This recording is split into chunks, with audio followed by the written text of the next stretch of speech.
저는 한때 이 나라 국정감사장에서 목소리 한 번이면 장관들도 긴장했던 신숙자입니다. 28배 정치계에 입문해서 40년 가까이 국회의원으로 살았습니다. 법안 하나를 통과시키기 위해 밤새워 토론하고 국민을 위한다는 신념 하나로 모든 걸 바쳤어요. 이제는 곡성 시골 한옥에서 혼자 살고 있습니다. 정치에서 은퇴한 지 3년이 지났지만 아직도 마을 사람들은 저를 의원님이라고 부르시더라고요. 아침에 일어나 마당을 쓸고 텃밭에 물을 주는 소소한 일상이 평화로워 보이지만 속은 그렇지 않아요. 무엇보다 아들 진수와 며느리 미영이와의 관계가 예전 같지 않거든요. 진수는 제가 정치할 때부터 엄마는 남들만 챙기고 가족은 뒷전이라며 서운해했어요. 미영이는 처음에는 정치인 시어머니라며 자랑스러워했는데 요즘엔 만날 때마다 어색한 미소만 지어요. 그런데 이상한 건 아들 내외가 제 재산에 대해 자꾸 돌려서 물어본다는 거예요. 어머니, 혹시 유언장 같은 거 미리 준비해 놓으셨어요? 요즘 부동산도 불안하다던데 재산 관리는 어떻게 하세요? 이런 식으로 말이죠. 특히 명절 때 모이면 미영이가 제 땅 문서나 통장을 뒤적이는 걸 본 적이 있어요. 어머니 치매 예방 차원에서 정리해드릴게요라고 하면서 말이에요. 하지만 제 정신은 아직 또렷합니다. 40년 정치 경험으로 단련된 눈으로 보면 저들의 속마음이 훤히 보여요. 그나마 위안이 되는 건 손자 준호예요. 12살인 이 아이만큼은 저를 진심으로 좋아해 주거든요. 할머니, 옛날 국회 이야기 또 해주세요라며 제 무릎에 기대서 반짝이는 눈으로 들어줘요. 하지만 부모들은 준호가 저와 가까워질 때마다 노골적으로 싫어하는 표정을 지어요. 준호야, 할머니 피곤하시니까 그만 놔드려 공부나 해. 옛날 이야기 들을 시간에 이런 식으로 제지하죠. 어느 날 준호가 조용히 제게 물었어요. 할머니, 왜 엄마 아빠는 할머니 이야기할 때 표정이 안 좋아져요? 그 순간 가슴이 먹먹해졌습니다. 아이도 느끼고 있었던 거예요. 저는 이 나라를 위해 평생을 바쳤습니다. 수많은 법안을 만들고 약자를 위해 목소리를 높였어요. 하지만 정작 제 가족은 저를 어떻게 생각하고 있을까요? 권력이 있을 때는 존경한다고 했지만 이제는 그저 부담스러운 늙은 여자일 뿐인 걸까요? 밤늦게 혼자 차를 마시며 생각해 봅니다. 과연 제가 선택한 길이 옳았을까요? 가족보다 국민을 먼저 생각한 제 인생이 잘못된 걸까요? 하지만 후회는 없습니다. 다만 이제 남은 시간만큼은 진짜 가족의 의미를 찾고 싶어요. 과연 혈연이라는 것만으로 가족일까요? 아니면 진심으로 서로를 아끼는 마음이 진짜 가족일까요?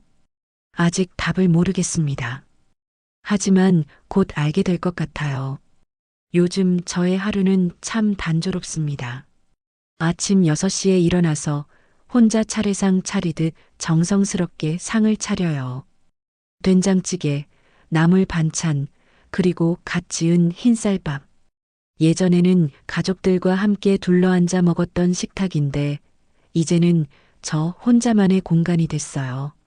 식사를 하면서 벽에 걸린 달력을 바라봅니다. 오늘이 며칠인지 무슨 요일인지 확인하는 게 습관이 됐거든요. 그런데 문득 이번 달 15일에 빨간 동그라미가 쳐져 있는 걸 발견했어요.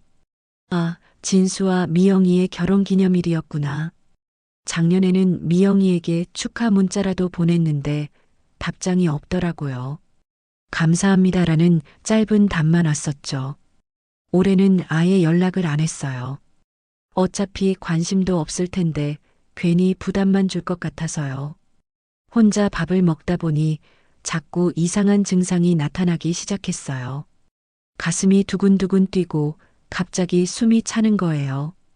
처음에는 나이 들어서 그런가 보다 했는데 점점 심해지더라고요. 특히 계단을 오를 때나 빨리 걸을 때면 숨이 턱까지 차올라요. 어제는 마당에서 빨래를 널다가 현기증이 나서 주저앉을 뻔했어요. 이래서는 안 되겠다 싶어서 서울대학병원에 검진 예약을 넣었습니다. 컴퓨터를 켜고 인터넷 예약을 하는데 보호자 연락처를 적는 칸이 있더라고요. 잠시 망설였어요. 진수 번호를 적어야 하나? 하지만 손가락이 움직이지 않더라고요. 요즘 진수에게서 오는 연락이라고는 대부분 돈 얘기거든요. 어머니, 준호 학원비가 올랐대요. 어머니, 이번에 차 바꾸려고 하는데. 어머니, 미영이 엄마가 수술한다고 해서. 매번 이런 식이에요. 안부를 묻는 것도 아니고 그냥 단도직입적으로 돈이 필요하다는 얘기만 해요. 그럼 저는 매번 얼마나 필요하니라고 물어보고 통장에서 돈을 보내주죠. 그런데 며칠 전에는 정말 기가 막힌 일이 있었어요. 미영이가 인스타그램에 올린 사진을 우연히 봤거든요. 강남 유명 피부과에서 받은 고급 관리 사진이었어요. 오늘도 내 피부를 위한 투자, 이런 글과 함께 말이에요. 한 번에 몇십만 원은 좋게 들 것 같은 시술이었어요. 그런데 저한테는 준호 학원비가 부족하다고 했으면서 정작 자신은 이런데 돈을 쓰고 있었던 거죠. 댓글에는 친구들이 부럽다, 돈 많이 벌었나 보네, 이런 글들을 달고 있더라고요. 그 순간 가슴이 답답해졌어요. 제가 호구 취급을 당하고 있다는 생각이 들었거든요. 하지만 뭐라고 할 수도 없어요. 며느리한테 돈 있으면서 왜 거짓말했냐고 할 수도 없고요. 병원 예약을 마치고 나서도 진수에게 연락할지 고민했어요. 혹시 큰 병이면 어떡하지? 혹시 수술을 받아야 하면 누가 옆에 있어줄까? 이런 생각들이 머릿속을 맴돌았어요. 결국 문자 하나를 보냈습니다. 진수야, 다음 주에 병원 검진 받으러 서울 간다. 별일 아닐 거야. 1시간 후에 답장이 왔어요. 네, 조심히 다녀오세요. 그게 전부였어요. 무슨 검사인지 같이 가줄까 이런 말은 없었죠. 그냥 남의 일처럼 시큰둥한 반응이었어요. 밤에 혼자 누워서 천장을 바라보며 생각했어요. 언제부터 우리 가족이 이렇게 됐을까? 제가 정치에만 매달려서 가족을 소홀히 했던 게 잘못이었을까? 아니면 애초에 진수와 미영이가 이런 사람들이었던 걸까? 내일은 또 혼자 밥을 먹겠죠. 내일도 모레도 계속 혼자일 거예요. 이게 제가 선택한 삶의 결과인 건지 아니면 나이 들면 누구나 겪는 일인 건지 모르겠어요. 하지만 분명한 건 하나 있어요. 이 외로움이 점점 저를 잠식해 가고 있다는 거예요. 그리고 제 몸도 예전 같지 않다는 거죠. 과연 저에게 진짜 가족이 있기는 한 걸까요? 서울대학병원 심장내과 진료실. 의사 선생님의 표정이 심각해지는 걸 보는 순간 가슴이 철렁 내려앉았어요. 신숙자님, 검사 결과가 나왔는데요.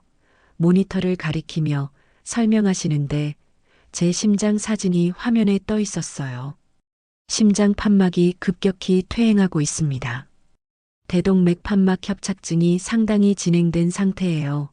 의사 선생님의 말이 마치 사형 선고처럼 들렸어요. 수술이 필요한가요? 떨리는 목소리로 물어봤더니 고개를 끄덕이시더라고요. 가능한 한 빨리 해야 합니다. 늦어지면 신부전으로 이어질 수 있어요. 얼마나 빨리요? 이번 주 안에는 입원하셔야 할 것 같습니다. 머릿속이 하얘졌어요. 수술이라니. 혼자서 결정하기에는 너무 큰 일이었거든요. 가족분 연락처 주시면 설명드리겠습니다. 그제야 정신이 번쩍 들었어요. 진수에게 연락해야 하는구나. 병원 로비에서 떨리는 손으로 진수에게 전화를 걸었어요. 한참 만에 받더라고요. 어머니, 무슨 일이세요? 뒤에서 웃음소리와 음악소리가 들렸어요. 진수야, 엄마가 지금 병원에 있는데, 네. 갑자기 왜요? 심장 수술을 받아야 한대. 가족 서명이 필요하다고 하네. 잠시 정적이 흘렀어요. 그리고 들린 말이 믿을 수 없었어요. 어머니, 하필 이번 주요? 저희 제주도 여행 예약해놨거든요. 여행? 네, 미영이랑 준호랑 가족여행이요. 벌써 한 달 전에 예약했어요. 가슴이 답답해졌어요. 제 생명이 위험한 상황인데 여행 얘기를 하고 있다니. 진수야, 엄마 수술인데 그게 어머니 그냥 좀 미루시면 안 될까요? 다음 주에 돌아와서 전화기 너머로 미영이 목소리가 들렸어요. 여보, 뭐래? 또 무슨 일이야? 진수가 전화를 미영이에게 넘겨주는 것 같았어요. 어머니, 저예요.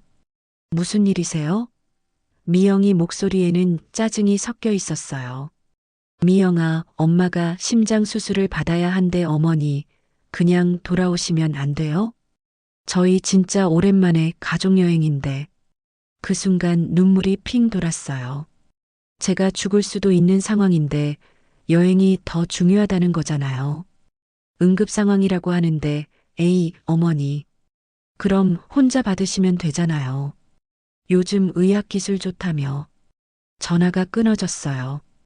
병원 로비 한복판에서 저는 멍하니 서 있었어요. 주변 사람들이 쳐다보는 것도 모른 채 눈물이 주룩주룩 흘렀어요. 그때 진수에게서 문자가 왔어요. 어머니, 죄송해요. 다음 주에 돌아와서 뵐게요. 건강하세요. 건강하세요라니. 지금 제가 수술을 앞두고 있는데 건강하세요라고요. 집으로 돌아와서 준호에게 전화를 걸었어요. 아이라도 할머니 목소리는 들어야 할 것 같아서요. 할머니.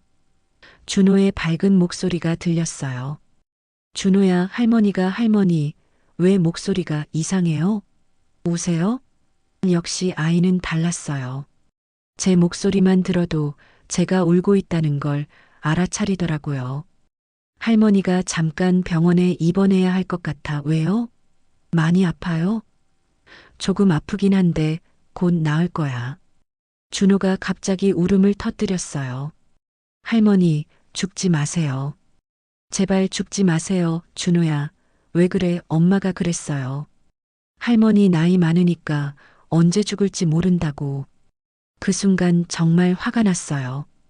아이 앞에서 그런 말을 하다니. 준호야, 할머니 안 죽어. 걱정하지 마, 정말이요? 정말이야. 할머니는 준호 보려고 꼭 살 거야. 전화를 끊고 나서 한참을 울었어요. 12살 손자만이 제 걱정을 해주다니. 정작 아들 내외는 여행이 더 중요하고요. 그날 밤 잠이 오지 않았어요. 수술이 무서운 게 아니라 혼자라는 게 무서웠어요. 만약 수술 중에 무슨 일이 생기면 어떡하지?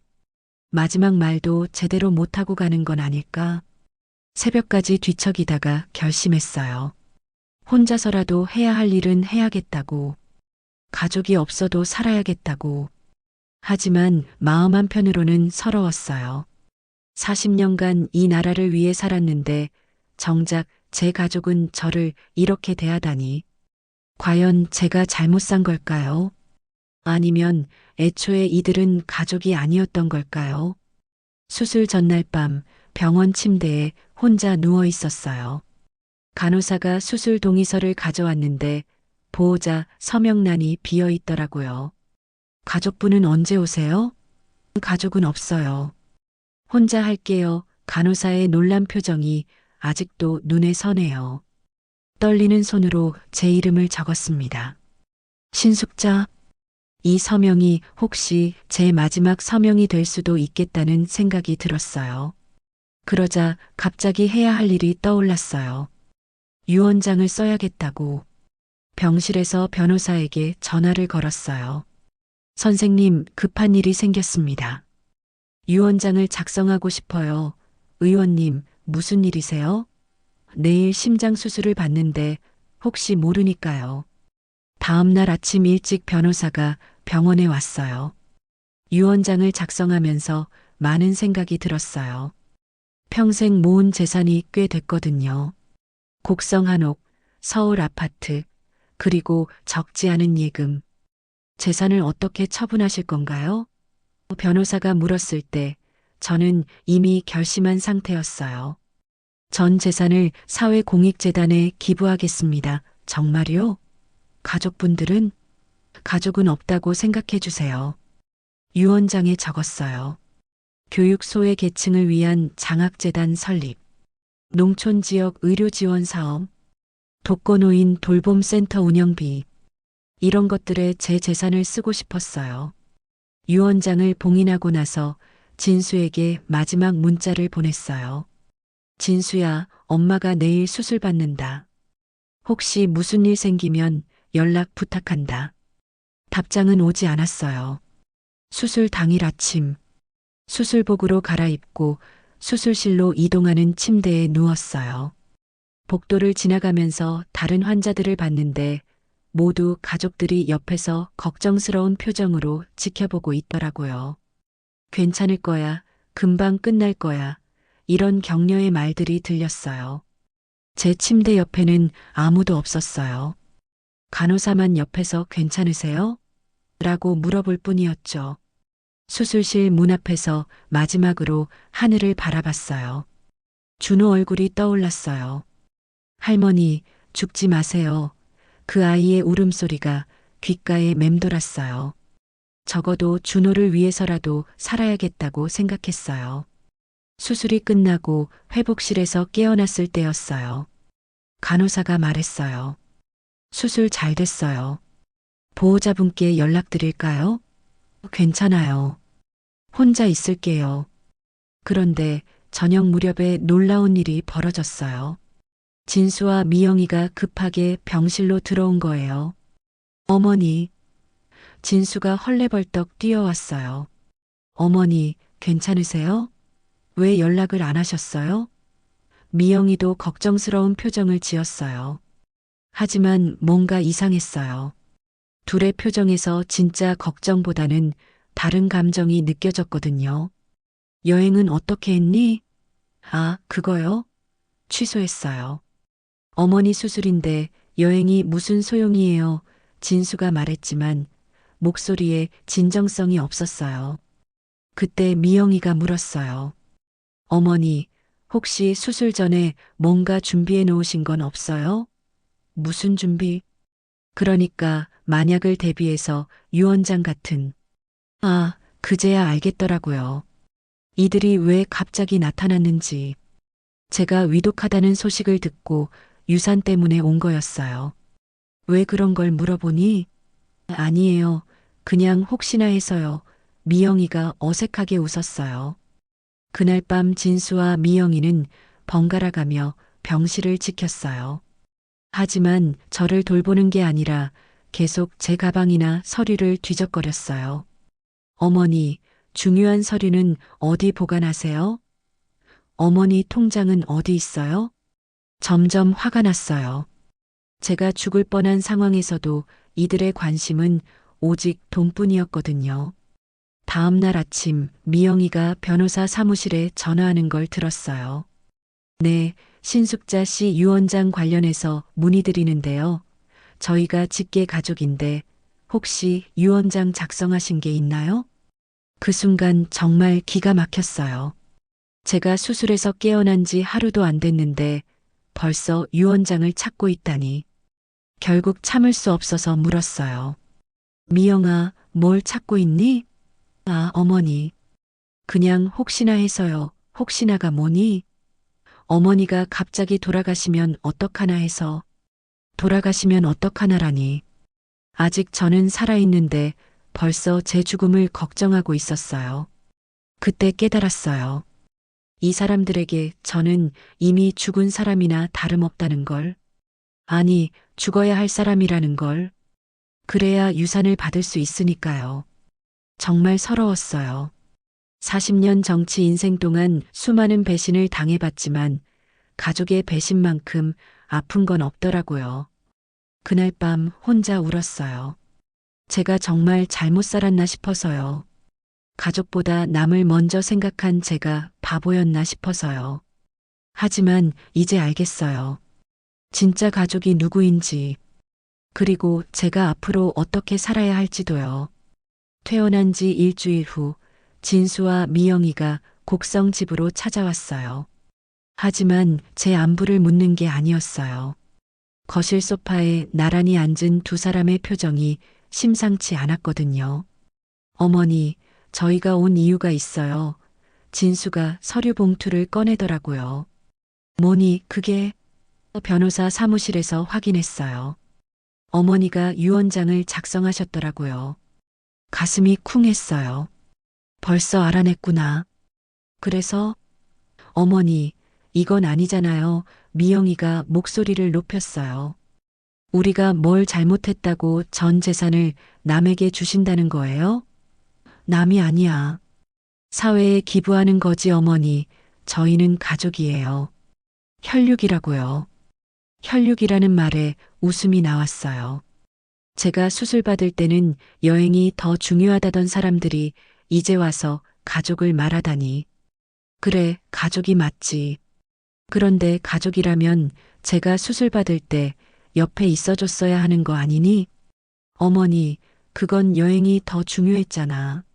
제가 죽을 수도 있는 상황에서 진수가 벌떡 일어났어요. 어머니, 왜 우리를 속였어요? 뭘 속였니? 어머니가 죽는다고 하셔서 급하게 왔더니 멀쩡하게 살아계시잖아요. 순간 귀를 의심했어요. 뭐라고? 이건 정서적 학대예요. 가족을 속이고 불안하게 만들고 미영이도 거들었어요. 우리가 얼마나 걱정했는데요. 여행도 취소하고 달려왔더니 여행 취소한 게 그렇게 아까워? 그게 문제가 아니라 어머니가 우리를 시험하신 거잖아요. 시험이라니. 제가 죽을 고비를 넘기면서 이들을 시험했다는 거예요? 너희들은 제가 정말 죽기를 바랐던 거구나. 어머니, 왜 그런 말씀을 아니면 왜 제가 살아있는 걸 속였다고 하니? 그때 진수가 폭탄 선언을 했어요. 어머니, 저희 유언장 무효 소송 준비하고 있어요. 뭐? 변호사와 상담했는데 충분히 승산이 있대요. 미영이가 덧붙였어요. 어머니 나이도 많으시고 수술 후 정신 상태도 온전하지 않으실 테니까 내가 미쳤다는 얘기니? 그런 게 아니라 판단력이 흐려지셨을 수도. 정말 기가 막혔어요. 제 정신이 온전하지 않다고요? 40년 정치 경험으로 단련된 이 머리가 흐려졌다고요? 너희들 정말 그럴 거야? 어머니가 먼저 배신하셨잖아요. 진수의 차가운 목소리가 칼처럼 꽂혔어요. 그때 현관문이 열리더니 준호가 뛰어들어왔어요. 할머니. 아이는 곧바로 제게 달려와서 안겼어요. 할머니, 아직도 아파요? 준호야, 할머니 괜찮아, 정말이요? 엄마 아빠가 할머니 때문에 맨날 싸워요. 아이의 순진한 말에 가슴이 아팠어요. 진수가 준호를 붙잡았어요. 준호야, 할머니한테 가지마, 왜요? 할머니가 우리를 속이셨어. 그 순간 준호가 울음을 터뜨렸어요. 엄마 아빠는 왜 맨날 할머니 나쁘다고 해요? 준호야, 할머니는 착해요. 할머니가 제일 좋아요. 미영이가 준호를 강제로 끌어당겼어요. 준호야, 집에 가자. 할머니는 나쁜 사람이야. 싫어요. 할머니는 나쁜 사람 아니에요. 아이가 울면서 저항하는 모습을 보니까 눈물이 핑 돌았어요. 12살 손자만이 저를 지켜주려고 하다니. 그만해. 애한테 그러지 마, 어머니. 준호도 속이지 마세요. 이 아이한테까지 거짓말 하시려고요? 진수가 준호를 업고 나가려고 하는데 준호가 소리쳤어요. 할머니, 저 혼자라도 할머니 편이에요. 문이 쾅 닫히고 집안이 조용해졌어요. 저는 소파에 주저앉아서 한참을 울었어요. 유일한 가족이라고 생각했던 사람들이 저를 상대로 소송을 준비하고 있다니. 그것도 제가 미쳤다는 명목으로요. 하지만 한 가지는 확실해졌어요. 준호만큼은 진짜 가족이라는 것. 그 아이만큼은 저를 진심으로 사랑해준다는 것. 이제 정말 싸워야 할 때가 온 것 같아요. 가족이라는 이름으로 저를 이용하려는 사람들과 말이에요. 다음 날 아침 변호사에게 전화를 걸었어요. 선생님, 제가 살아있는 동안 끝까지 싸우고 싶습니다. 진수와 미영이가 유언, 무효 소송을 준비한다고 말씀드렸죠. 의원님, 걱정하지 마세요. 유언 작성 당시 명확한 의식을 가지고 계셨으니까요. 하지만 문제가 있었어요. 법정에서는 가족들의 증언이 중요할 수 있습니다. 혹시 의원님 편에서 증언해 줄 가족이 있으신가요? 그때 준호가 떠올랐어요. 손자가 있어요. 12살인데 나이가 어리지만 법정 대리인 위임을 받으면 가능할 수도 있겠네요. 바로 준호에게 전화를 걸었어요. 할머니, 준호야, 할머니를 도와줄 수 있니? 상황을 설명하자 준호가 진지하게 말했어요. 제가 할머니 지킬게요. 엄마 아빠가 뭐라고 해도 저는 할머니 편이에요. 그런데 며칠 후 충격적인 소식을 들었어요. 마을 이장님이 찾아와서 말씀하시더라고요. 의원님, 요즘 마을에 이상한 소문이 돌고 있어요. 무슨 소문이요? 의원님이 치매에 걸리셨다는 소문이요. 정말 기가 막혔어요. 서울에서 온 젊은 부부가 마을 사람들한테 그런 얘기를 하고 다닌대요. 진수와 미영이가 마을 사람들에게까지 제가 정신 이상이라는 소문을 퍼뜨리고 있었던 거예요. 어머니가 요즘 이상한 행동을 많이 하신다.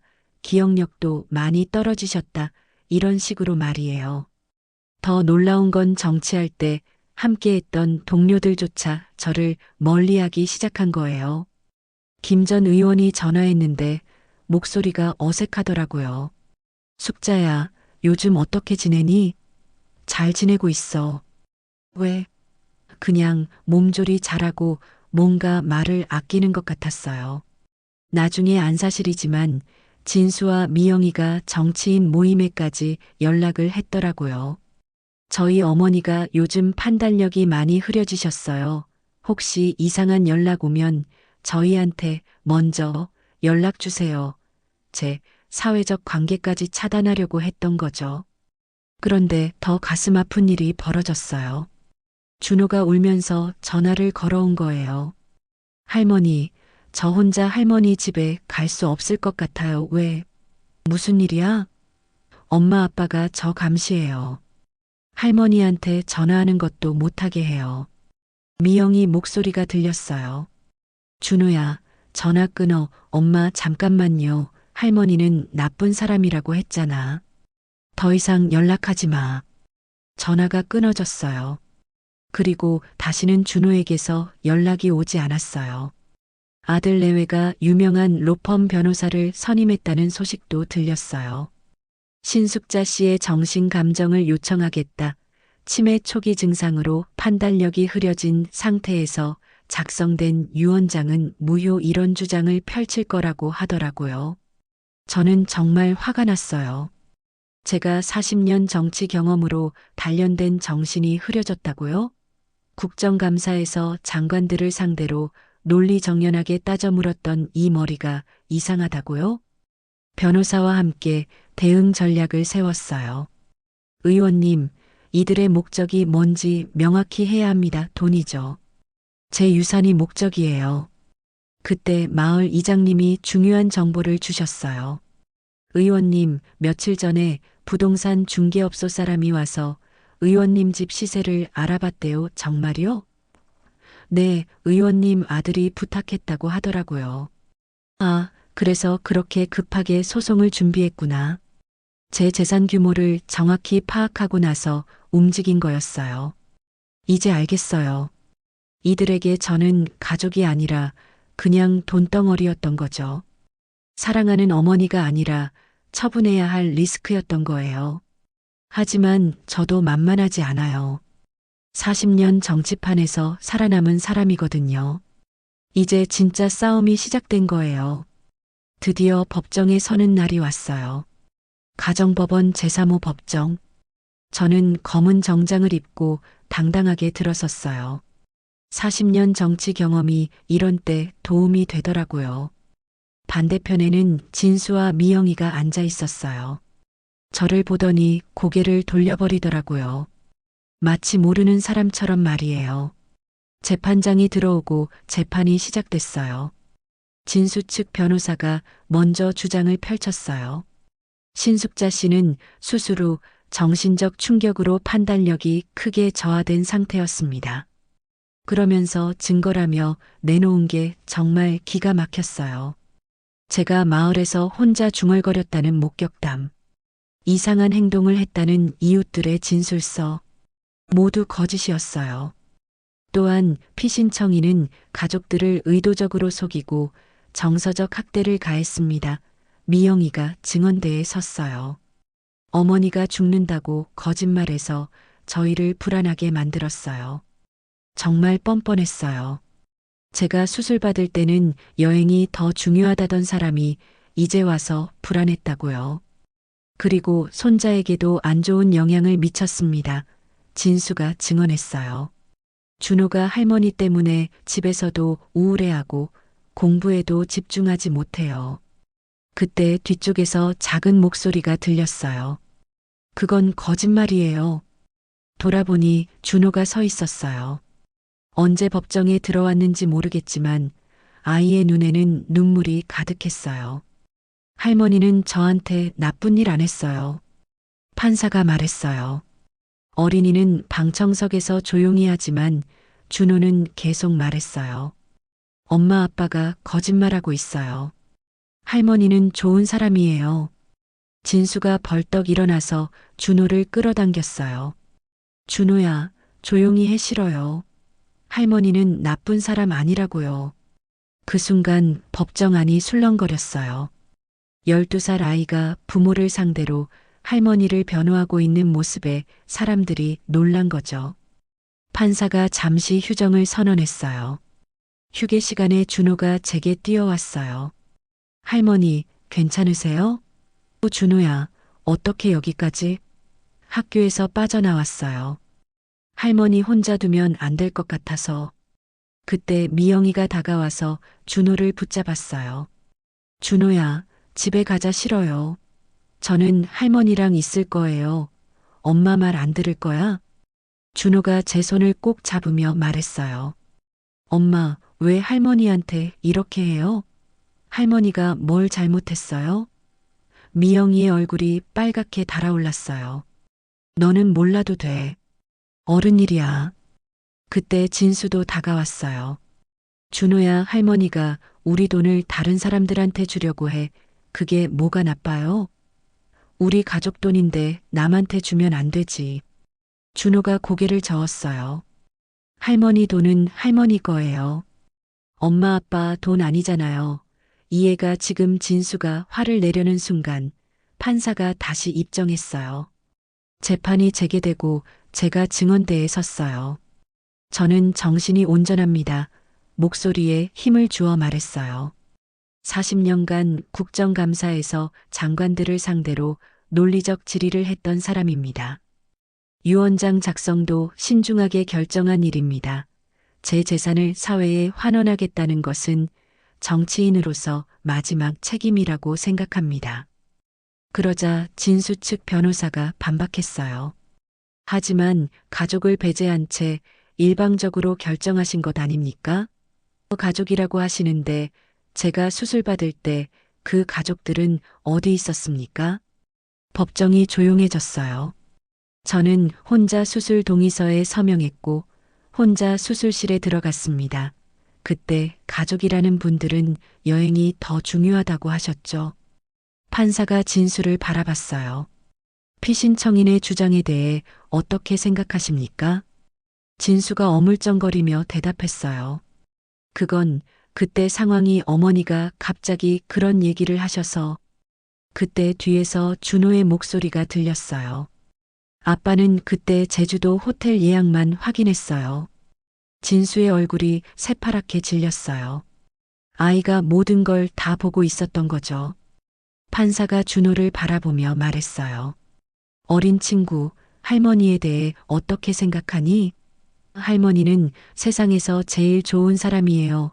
준호가 눈물을 흘리며 말했어요.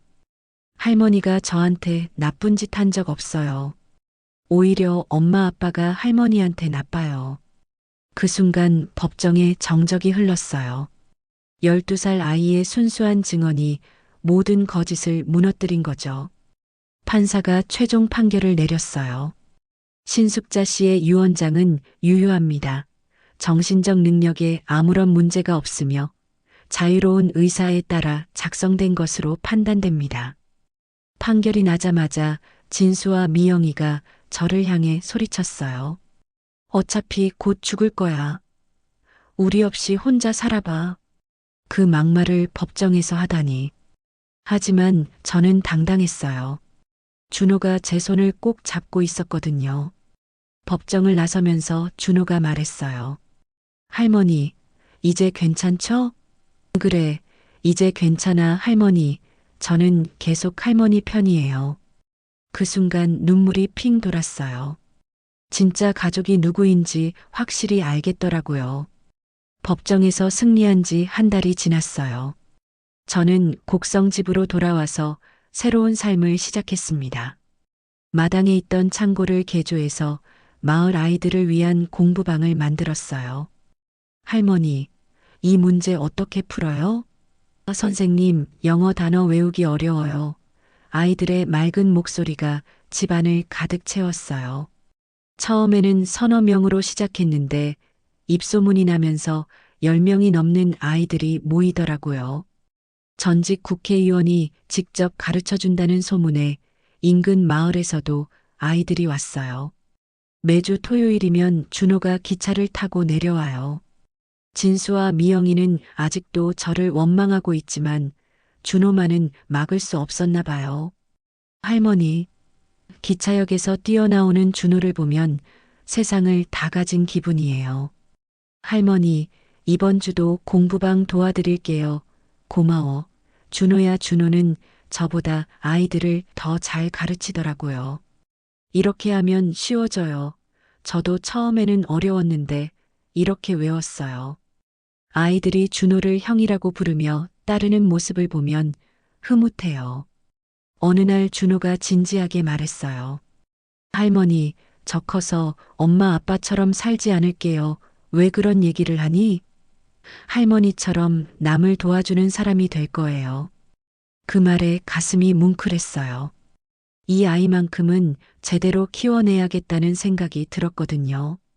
공부방이 입소문 나면서 여러 곳에서 연락이 왔어요.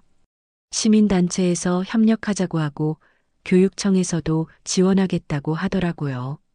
그래서 정식으로 신숙자 장학재단을 설립했어요. 재단 설립 기념식 날이었어요. 많은 사람들이 축하하러 왔는데 언론사에서도 취재를 나왔어요. 전직 국회의원이 전 재산을 사회에 환원한다는 기사가 났거든요. 그런데 기념식 당일 예상치 못한 일이 벌어졌어요. 재단 사무실 앞에 진수와 미영이가 나타난 거예요. 기자들 앞에서 저를 음해하려고 온 거였어요. 저 사람은 가족도 버린 이기적인 사람입니다. 미영이가 마이크를 붙잡고 소리쳤어요. 자기 가족은 돌보지 않으면서 남의 가족은 돕는다고요? 기자들이 카메라를 돌렸어요. 진수도 거들었어요. 어머니는 우리를 정신적으로 학대했습니다. 법정에서 이겼다고 해서 잘못이 없어지는 건 아니에요. 저는 당황하지 않았어요. 40년 정치 경험이 이런 때 빛을 발하더라고요. 차분하게 마이크 앞에 섰어요. 저는 이제 가족이 아닙니다. 기자들이 술렁거렸어요. 제 가족은 여기에 있어요. 그러면서 제 뒤에 서 있던 아이들을 가리켰어요. 공부방에서 함께하는 20명의 아이들이 저를 지지하며 서 있었거든요. 준호도 그 아이들 사이에서 당당하게 서 있었어요. 진짜 가족은 혈연이 아니라 마음이라고 생각합니다. 이 아이들이 저를 진심으로 사랑해주고 저도 이 아이들을 진심으로 아낍니다. 아이들이 하나둘씩 앞으로 나와서 말했어요. 할머니는 저희한테 세상에서 제일 좋은 분이에요. 할머니 덕분에 공부도 재밌어졌어요. 할머니는 저희 진짜 할머니예요. 기자들이 감동한 표정으로 이 장면을 담았어요. 진수와 미영이는 할 말을 잃고 서 있었어요. 그때 준호가 앞으로 나왔어요. 저는 할머니 손자 준호예요. 기자들이 관심을 보였어요. 할머니는 정말 좋은 분이에요. 엄마 아빠가 뭐라고 해도 저는 할머니가 자랑스러워요. 그 순간 미영이가 얼굴을 붉히며 소리쳤어요. 준호야, 이리 와. 하지만 준호는 꿈쩍하지 않았어요. 저는 할머니랑 있을 거예요. 기자가 저에게 질문했어요. 가족과의 갈등에 대해 어떻게 생각하시나요? 아픕니다. 하지만 후회하지 않아요. 가족이라는 이름으로 서로를 이용하는 관계라면 그건 진짜 가족이 아니라고 생각해요. 그럼 앞으로 어떻게 사실 건가요? 이 아이들과 함께 진짜 가족으로 살 거예요. 기념식이 끝나고 집으로 돌아왔어요. 준호가 제 옆에 앉아서 말했어요. 할머니, 저 오늘 정말 자랑스러웠어요. 왜? 할머니가 당당하게 말씀하시는 모습이 멋있었어요. 그날 밤 마당에 앉아서 별을 바라봤어요. 준호가 옆에서 말했어요. 할머니, 별이 정말 많네요. 그래, 많구나. 할머니도 저 별처럼 빛나는 것 같아요. 눈물이 핑 돌았어요. 준호야, 할머니가 너한테 고마워. 저도 할머니한테 고마워요. 할머니 덕분에 진짜 가족이 뭔지 알게 됐어요. 이제 저는 알아요. 가족은 혈연이 아니라 마음이라는 것을. 서로를 진심으로 아끼고 지켜주는 사람들이 진짜 가족이라는 것을. 곡성 공부방에는 오늘도 아이들의 웃음소리가 가득해요. 준호도 매주 내려와서 동생들을 돌봐주고요. 이게 바로 제가 꿈꿨던 진짜 가족의 모습이에요. 비록 늦었지만 저는 이제 진정한 행복을 찾았어요. 그리고 이 행복을 더 많은 사람들과 나누고 싶어요. 다시 피어나는 꽃은 더 강하다고 하잖아요. 저도 이제 더 강해졌어요. 진짜 가족들과 함께 말이에요.